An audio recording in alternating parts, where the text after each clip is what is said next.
But now we want your calls on whether Prince Harry should get more police protection in the UK. Give us a call on 0207 862 2222 and I'll speak to you about that in just a moment. The Duke of Sussex has lost this morning his High Court challenge against the government. Harry's legal team claimed the downgrading of his taxpayer-funded protection after he gave up royal duties was unfair. The Duke suggested that the decision means it's not possible to keep himself and his family safe in the UK. But a written judgment today, Sir Peter Lane said the move was not unlawful or irrational. The Home Office said it's considering its next steps, having argued that Harry's security should be decided on a case-by-case basis. I mean, breaking news, Carole, it's just come through, but we've known this decision was coming. Is it the right decision? It's completely the right decision. This is the bloke who, who decided to withdraw from public life. I remember the quote he said, he begged for the world to see him as just Harry dropped the prince. And yet, the prince wants that. He doesn't want the responsibilities of being a royal, but he still wants the perks of being a royal. And the decision, the Met Police aren't guns for hire. They're paid for by the taxpayers. And he can't come to this country having said he wants to be a private citizen, live the life of a private citizen, and get the perks of being a royal. This is not the royal family didn't want to give him it. This was decided by a group called RAVEC, which decides who gets security in this country, like the Prime Minister, whatever. And this is, the hypocrisy of Harry is astonishing in all of this. If he says now that he has a target on his back because of who he is, he put it there. He ostensibly left the royal family and left this country, let me finish the point, to get more privacy. He has sold his privacy to stay relevant in America. So if he has a target on his back, he put it there. He's also the bloke that fought for his country in Afghanistan, and that has got to be part of this argument as well. No, it doesn't. He served his country while he was a working royal for this country. So did many, many other good and decent men who don't get guns for they don't get the protection. They're not born into a position they didn't ask for. Just to echo what you're saying, you're essentially saying that somebody who no longer... We should be celebrating this morning. You've just saved a bunch of money, Matt. Yeah. Carole, we've just saved a bunch of money. We won. We won in court. We no longer have to finance and fund a person who, for their own reasons, right as they may be, has decided to forfeit their duties. So what this man, no longer Prince, is asking for, essentially, is for us to pay for his whim and whenever he decides, whether it's necessary for him to come to the UK or not. What if he just wants to come here, I don't know, to go to Legoland? Should we fund that? Should we protect him for that? This is beyond the pale.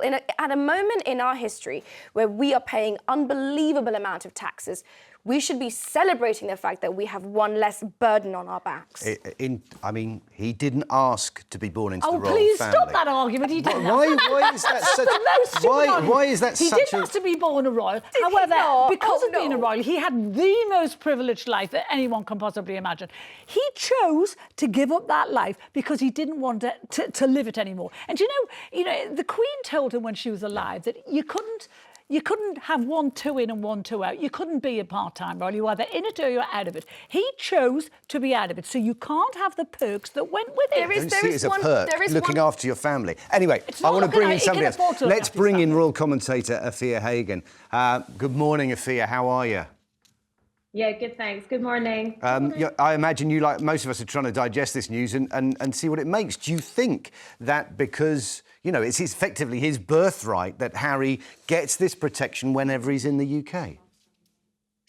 It's a really difficult case and it's obviously very, very emotive. I think RAVEC really needs to look on each of these cases on a case-by-case basis. And I have to say that on this particular occasion, and I think obviously saying, like I said, a case-by-case basis, because Prince Harry does have a certain target on his back, because, you have had people convicted actually serving time in prison for the right-wing threats that they have leveled against him and his family, saying that he's a race traitor and all this. And then you did have the Metropolitan Police officer, Neil Bassau, giving an interview and talking about the threats that were leveled against him by other right-wing extremists. I think that should be taken into consideration when you are looking at Prince Harry and looking at his level of security.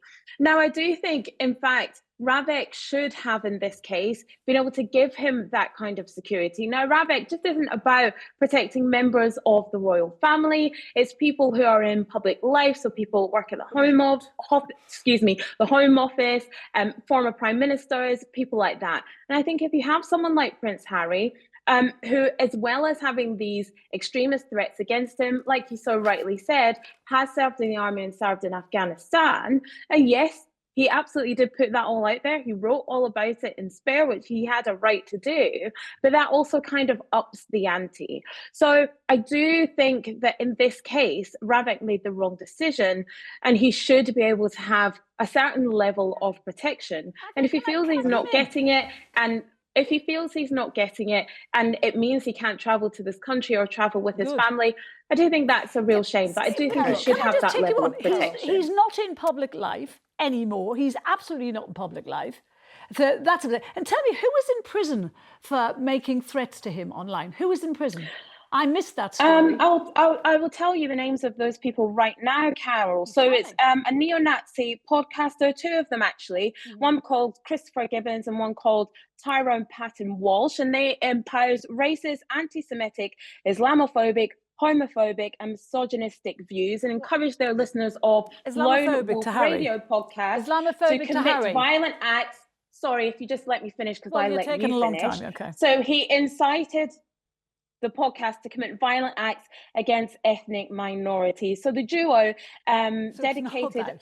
unapologetic white supremacists who encourage really terrorism, and they threatened Prince Harry and his wife. You asked, so I told you. Thank you, Afia. They weren't just in prison for threats to Prince Harry. Carol, so when I travel to hostile environments and I'm reporting for the British public or for the general public, I am told in no uncertain terms that if anything were to happen to me, the British government is not going to come and save me. Okay, so if I, as a British citizen, get into trouble abroad, no one's coming for me. And yet we are supposed to pay for this. We are supposed to indulge the needs ad hoc, at their whim, of this family who choose to come here and might want to take their family abroad. It's one rule for us and one rule for the rest. It's not quite fair. We have seen in tragic circumstances the death of Joe Cox, the death of David Amis. They were targets that maybe we wouldn't have anticipated. Prince Harry, we think, could be a target for Joe Cox did not have a millionaire father. Why does that mean he does not have the right to protect his children? Let's be very honest. He has got the right to protect his children. He can afford to pay for security for his own children. He's a very wealthy man. And it's not perhaps he can ask his father or his brother to protect the wealthy. It's not. They're not guns for hire. No. He has his own security team in California. He can bring them over here. He's not just wealthy. He's sixth in line to the throne. He's actually part of our constitutional setup. He's part of the way that we run the country. We'll worry when the first five go. We'll worry then. The bottom line about Harry is, if as Afia says, he is a target, like I said, he has put that target on his own back. He could travel to this country very quietly if he chose to. No one would even know he was here. But all his people always let us know he's here. We know it because they put it out there. When he came to visit his father, we knew about it. He makes it public. No one need know. He could travel here perfectly safely. OK, Afia, stay with us. We're going to take some calls. Jean's in Kent. Jean, how do you feel about the idea of paying for protection for Prince Harry? Definitely not. No, we shouldn't pay for his protection. By his own admission, America is his home now. So we don't pay for... If he wants protection, then he's got the money to pay for it. So he either comes and pays his own protection or he stays away. America is his home. He said that himself. And another thing I'd like to point out as well, it's never been brought up. Why have they still got the name of Prince and Duchess and Duchess of Sussex? They don't even live in this country. So why are they still got that name? OK, so Jean, he's tried to pay for police protection himself and was told he couldn't. That was back last year. He tried to do that. Couldn't happen. Does it make sense for him to have private protection when actually it could be that police need to integrate what they're doing with the protection they're offering with other members of the royal family? I still say no. We don't need him here anyway. And I used to like Harry. I really did think a lot of Harry, but he's changed drastically. He said about this country, he doesn't want anything more to do with this country. I just wonder how we'd feel, Jean. So why should we spend money out in protecting him? Jean, I just wonder how we'd feel if, God forbid, something terrible happened to Harry or his family, and we look back at this conversation and denied him maybe the protection that we could have put in. That's unfair, Matt. That's really unfair. You're putting the... You really are. It is not... These are the realities. The reality is, Jo Cox was not a royal. She died at the hands of an extremist. David Amos died at the hands of an extremist. It can happen to anybody. It can happen to any one of us any day of the week. It doesn't matter that he's a prince in name, and he can bring his own security team here. OK, we're going to take another call. Callum's in Edinburgh. Should we be paying for Harry's protection, Callum? Yes, absolutely. We MPs have security now. All royals have protection when they're travelling around the world. And God forbid, if something happened to him or his family, it would be a huge backlash against King Charles, the royal family, and please tell Carole to calm down. Why should I? I feel passionately about it. You are constantly interrupting. OK, Callum. And it gives me a headache. It's a discussion, Callum. Carol's entitled to her opinion. Exactly. Carole, OK, what Callum said there is very clear, that as a member of the royal family, born into a family he didn't ask to be part of, is that birthright. Callum just said he's a royal travelling around the world. No, he is not a working royal travelling around the world. He's a royal, though. He absented himself from that role. He knew what that meant when he decided to leave the country that he believed to be a racist cesspit. He left this country. He slated the British people as being racist, which was appalling. And it's Jean said before, no, people will not forgive him for any of this, and yet he expects us to look after him. There was even talk recently that he wanted to take up American citizenship. Should we pay for him then, if he's an American citizen when he comes over? Let's bring Afia back in here. Afia, do you believe that the risk that he's at, that his family is at, comes with his birthright, not with the job necessarily? It's not attached to what he does with his life, but just the fact he was born into that family. Yes, unfortunately, it does. You know, he's not a working royal. He doesn't claim to be a working royal, but because he was born into the royal family, he still remains to be Prince Harry, whether people like that or not. And just a correction on the American citizenship thing. You know, a journalist asked him a question if he'd ever consider it, and he said that's actually quite far from my mind at the moment. So just to get our facts straight on that one. That's one but story. At the end of the day, you know, he is Carole, well, no, she's correcting me on something, and then she's talking over. You'll get a chance. The royal family. I mean, to be honest, Carole, I was speaking first. But anyway, he still remains to be Prince Harry. He's still part of the royal family. That is his birthright, and that does come with certain things. And also, I think, you know, we probably wouldn't have this case if he'd been allowed to pay for his own security. I do agree the Metropolitan Police are not guns for hire. They aren't. I actually agree with that.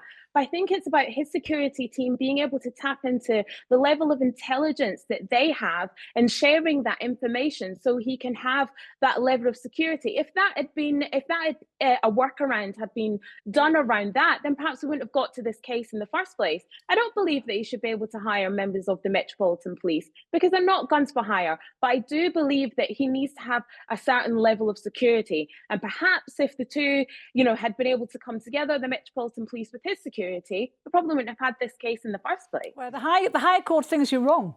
Well, I wonder whether we need to look at the risk he's at and really assess that ourselves. That presumably is what Ravek has done, rather than look at his behaviour and the choices he's made.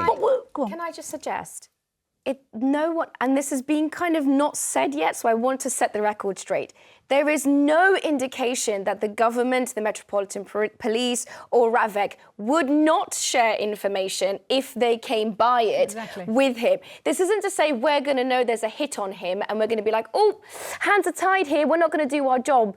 That's absolutely not the case. This is about actively paying for a person who has chosen to resign from his job, who wishes to come back and visit family, friends, maybe do a couple of PR things, a book tour. And we are questioning whether it's fair and right that the British taxpayer should fund it. It's a very great point you make, because the only reason he comes back here is to work mostly. Carole, I want to take more calls and to visit his sick father. Let's not forget Once he did that. Julie's in Merseyside. Should we be paying to protect Prince Harry, Julia? Good morning, panel. Good morning. And can I just say, Carole is absolutely right. She really is. And the beautiful lady sitting next to her, how lovely. My opinion on this, this is my take on this anyway. Right. Harry is a prince, right? He has left the country. He has got the money to pay for his own protection. Now, when you see all these high celebrities, all the stars, Adele, Harry Styles, you name it, the Beatles, whatever, they pay for their own security. And that's the way it should be. Also, he might have left the country, but he hasn't left the family, and he hasn't left that risk behind. And that risk is part and parcel of him being part of this, the makeup, the ruling class of this country, if you like. Of course he is, and he always will be. But if he's going to come sneaking back into the country saying he's coming to see his dad, why doesn't he disguise himself? He lets, as Carole says, he lets everybody know that, oh, I'm on my way to England and all. So, I just... Julia, I'm not sure there. Sneaking back into the country, disguising yourself. He's come back to see his dad. I don't think she means, don't take a literally a wing and a hat. No, but I mean, he's allowed to come and see his dad when his dad's been diagnosed with a terrible illness. Of course, I do agree with all that, and I understand all that. But Harry needs to get a life. He needs to get out. He's trying to get a life. No, he's not trying to get a life. He spends his whole life suing people. May I ask you one thing then, Matt? Because you are, or perhaps anyone can answer this question. So if he comes to this country and he's part of a profitable commercial business and he comes in as a couple of interviews and takes a couple of grand here, he does a bit of a splash there, opens up a building there, goes to a party in the evening, his latest makes book. 50 grand, how much of that money that he's made on a visit that RAVEC has paid do the taxpayer claw back? Is that why he'd be at risk? Because he was, let's say, opening a supermarket or doing a deal? My point is that where the risk if comes he's here from? to make private money for himself and RAVEC is still paying for it, then there should be strict rules about what he can and can't do. And if he's coming to see his ailing sick father, more power to him. Okay. Yes, I fully support it. Fatima's in London. How sensible is that young lady? She's very sensible. Julia's a plant. She's my best friend. Making friends and fans wherever she goes. Let's see if Fatima agrees with you that she's in London. Fatima, should we be paying for Harry's protection, that level of protection the rules expect?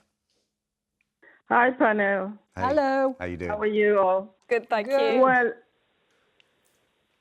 yeah, I think Harry should get full protection, to be honest. He is a royal and will always be a royal. You know, I mean, if ordinary people can get protection, why can't he? There are some royal who does less, and they still have him full protection. So I think we should give Harry a full protection.